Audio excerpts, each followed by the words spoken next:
Baik, Assalamualaikum warahmatullahi wabarakatuh. Izin memperkenalkan diri, nama saya Muhammad Farhan Santoso dengan NIM 13012044136.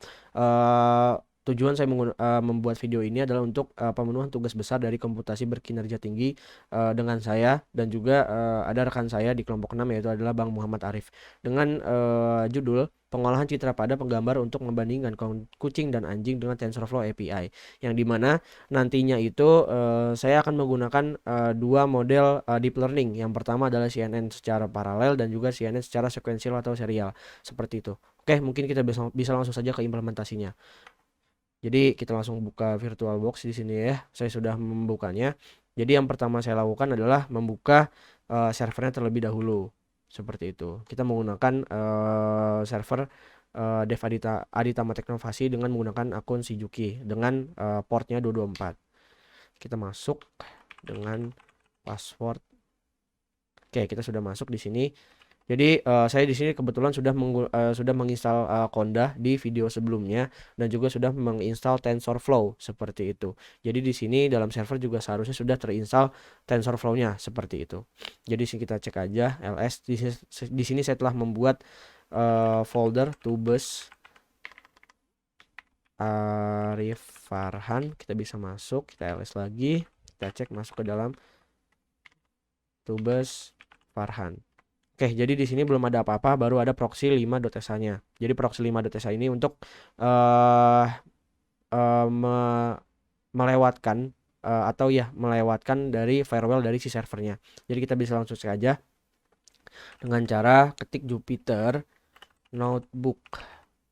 Oke, dia akan langsung terbuka. Jadi di sini yang saya alami dalam TensorFlow API dalam server adalah ketika saya membuka localhostnya dengan kontrol klik kiri, itu permasalahannya adalah enable to connect. Mengapa? Mungkin analisa saya ini telah terjadi permasalahan dari seminggu lalu saya dengan Bang Arif. Jadi mungkin di sini adalah permasalahannya adalah jadi seharusnya buka Jupyter Notebook ini atau localhost ini dalam servernya sendiri atau dalam unit PC servernya itu sendiri. Jadi tidak bisa dalam unit-unit yang lain seperti itu. Jadi mungkin permasalahannya di sini. Jadi solusi yang saya ambil dengan Bang Arif adalah membukanya dalam eh lokal seperti itu.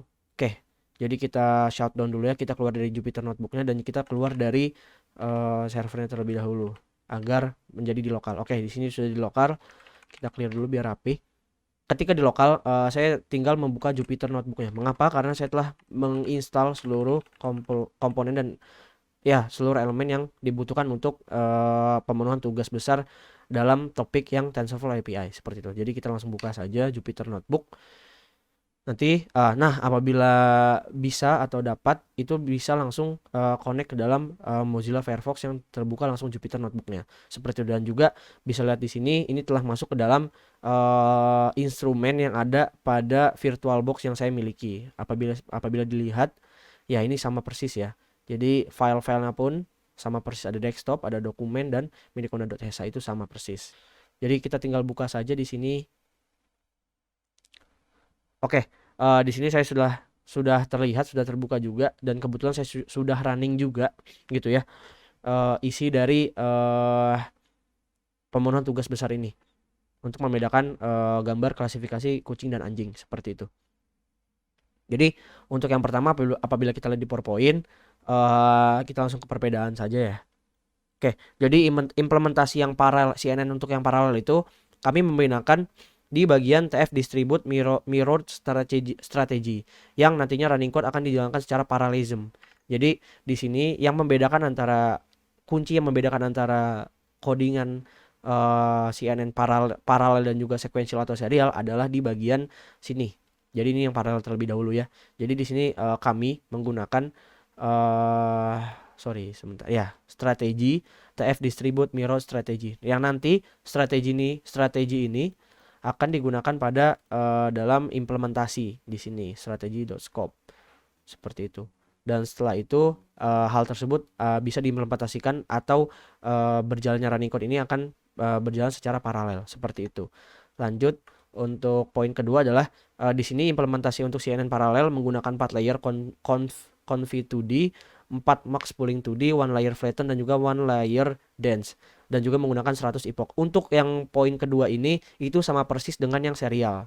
Jadi kami tidak ada membedakan agar hasil dari running code dari CNN parallel dan juga serial itu tidak ada perbedaan antara epoch dan juga layer-layer yang digunakan. Hanya pure dari TF distribute mirror strategy agar kedua perbandingannya hanya di bagian serial dan juga paralel seperti itu. Apabila kita lihat, kita langsung saja ke dalam hasilnya ya. Untuk epoch kita bisa lihat di sini untuk yang epoch pertama ya pokoknya epoch ini adalah hasil running code yang dari paralel ya. Bisa kita lihat hasilnya tetap naik sampai akhirnya mendapatkan plot seperti ini.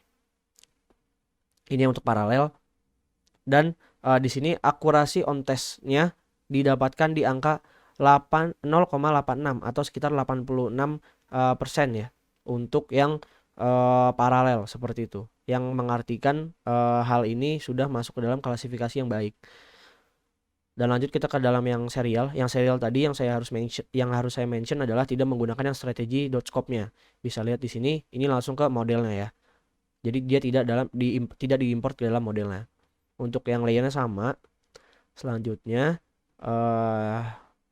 untuk hasil dari epoch-nya seperti ini bisa dilihat ya. Oke. Untuk akurasi Oke, sebelum ke akurasi kita ke plot dulu. Bisa dilihat di sini plotnya hampir sama kan, hampir sama antara yang paralel dan juga serial. Jadi tidak ada yang perbedaan secara signifikan untuk hasil dari plottingan antara training dan and validation loss-nya. Seperti itu. Dan juga yang training and validation akurasinya. Tidak ada perbedaan yang signifikan. Selanjutnya, untuk poin yang saya mention selanjutnya adalah di sini akurasi on test setnya atau akurasi dalam running CNN dalam serial atau sekuensial itu cenderung sedikit lebih rendah dibandingkan dengan yang paralel. Artinya bisa dibuktikan by data bahwa CNN secara paralel ini dapat digunakan lebih optimal untuk mendapatkan akurasi yang lebih tinggi dibandingkan dengan CNN yang digunakan dalam serial atau sekuensial seperti itu. Bisa kita lihat hasilnya di sini. Saya sudah mengakses juga ya. Jadi ini analisisnya. Jadi untuk waktu running time lebih cepat pada serial dengan perbandingan hanya kisaran 1 detik per epoch. Jadi di sini serial epochnya lebih cepat dijalankan dibandingkan dengan yang paralel. Mengapa? Mungkin analisa saya adalah serial ini menjalankan hanya pada satu model atau satu instrumen. Jadi dia tidak membutuhkan banyak waktu untuk mensinkronkan antara dua. Beda dengan paralel, dia harus mensinkronkan antara dua instrumen. Seperti itu. Oke, untuk selanjutnya ini perbedaan yang tadi ya. Bisa kita lihat secara lebih jelas antara paralel dan serial. Itu tidak berbeda cukup jauh antara plotnya ya. Dan yang ketiga adalah hasil dari akurasi dan juga loss-nya ya antara paralel dan juga serial. Bisa lihat di sini secara jelas bahwa paralel lebih baik untuk perbandingan akurasinya seperti itu. Selanjutnya adalah kesimpulan yang dapat saya ambil adalah kesimpulan dari CNN yang dijalankan pada paralel dapat memaksimalkan hasil akurasi dikarenakan dijalankan pada bentuk paralel. Akan tetapi untuk keefisienan waktu CNN yang dijalankan pada serial mendapatkan waktu yang lebih efisien meskipun hanya terpaut beberapa detik. Seperti itu. Jadi mungkin antara CNN paralel dan juga CNN yang sekuensial itu mempunyai kelebihan dan juga kekurangannya masing-masing yang bisa mengartikan bahwa tidak sepenuhnya yang dijalankan di paralel itu baik. Akan tetapi mungkin untuk akurasi, apabila mencarinya akurasi di paralel lebih baik. Akan tetapi kalau misalkan melihat untuk keefisienan waktu bisa dikatakan bahwa CNN yang dijalankan di serial itu lebih baik. Seperti itu. Meskipun hanya berbeda beberapa detik. Seperti itu. Mungkin sekian presentasi yang bisa saya sampaikan. Kurang lebihnya mohon maaf. Wassalamualaikum warahmatullahi wabarakatuh. Terima kasih.